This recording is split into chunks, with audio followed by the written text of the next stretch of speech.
So I just wanted to take a quick look at Avax and show you a few things on the charts. For now, just kind of ignore some of these little trend lines across here. It's just little small areas of resistance that we would face on the way back up.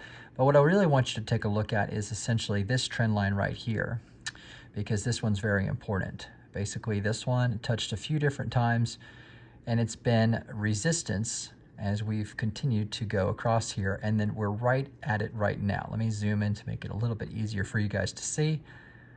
But you can see we touched it, and then now we're right at it. And it's at just about $20, slightly below $20.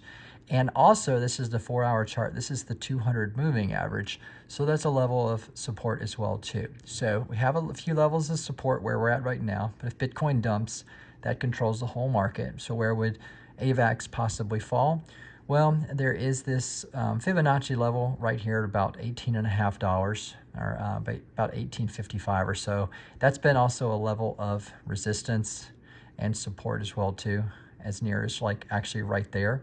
So we could fall to there. And then worst case scenario, we have this rising trend line.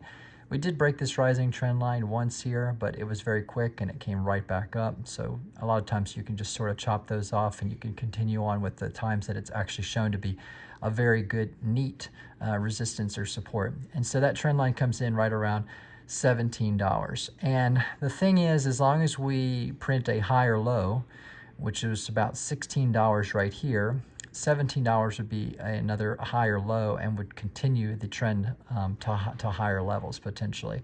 So I am looking for that. If we do break this and Bitcoin falls 1850 or so, would be another level of support, and then ultimately around that. Now I wanted to show you this because if we scroll out to the macro, you have to look at risk reward scenarios. So if we go out to the macro, we have this trend line coming in actually from back when the all-time highs were put in for Avax, and it's touched numerous times, and it comes in right around basically $60 to $63, just depending on when it would get back up to those levels, August, September, if it were to have a big major run.